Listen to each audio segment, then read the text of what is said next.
Hi, this is Rich Mizak, and welcome to my channel. I'm going to talk about what is trance channeling. I get a lot of questions from people asking, what is trance? What is channeling? And how does that differ from mediumship or psychic work? These terms are thrown around a lot today, and it just leads to a lot of confusion. I'm just going to lay it out fairly simply for you. And I'm going to start with what are the different types of channels?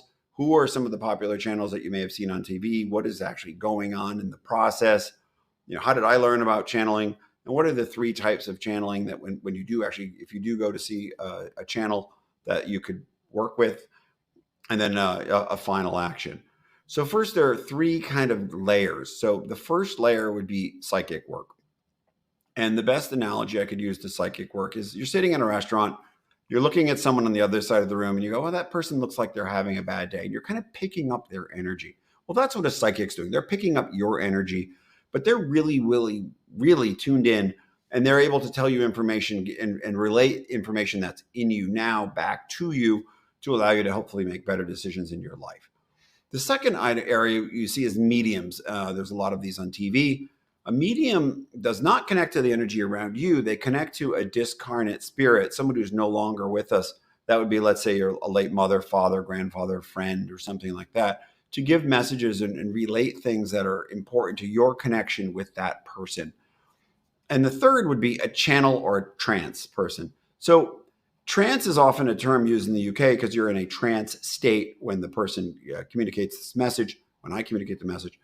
In channeling is a term used in the US as the person is a channel for the message, but they're largely a trance and channeler. They're kind of used interchangeably, and they're pretty much synonyms. Popular channels that you've seen you may have heard of over the years. Jane Roberts in the late 70s done a series of videotapes and recordings of what's called the Seth material. In the 80s, 90s, there's a woman, Esther Hicks. Her and her husband, Jerry, would channel Abraham. There's thousands of videos out there from Esther Hicks channeling Abraham. She's an uplifter. And Daryl Anka is another one you might have heard of over the years. Bashar is the entity he channels. And at the end of the day, the person in these a channel is doing is they're going into a deep trance state, and they are communicating a message.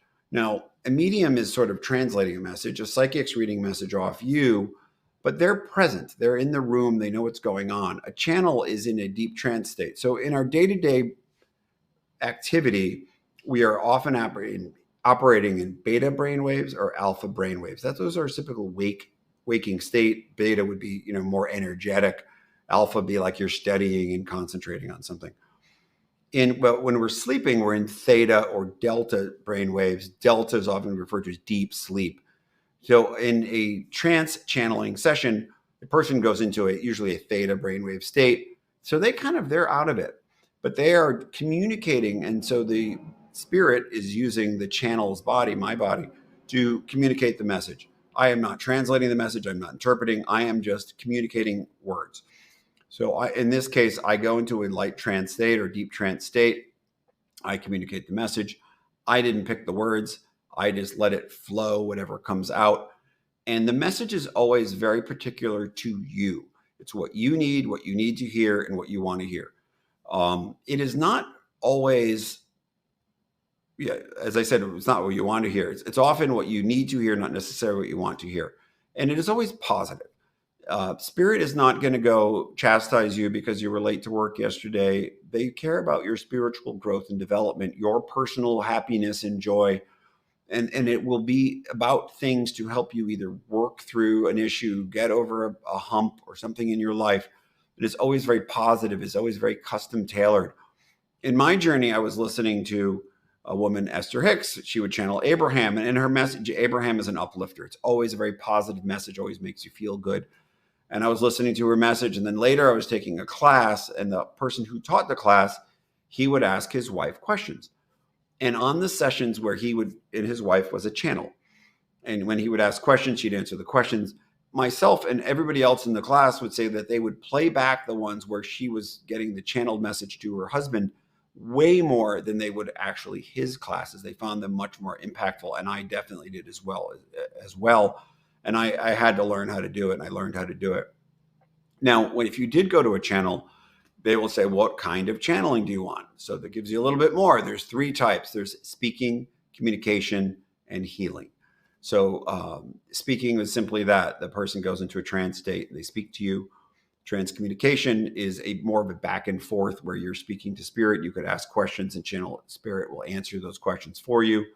And third would be healing. Some people want healing of certain parts of their body.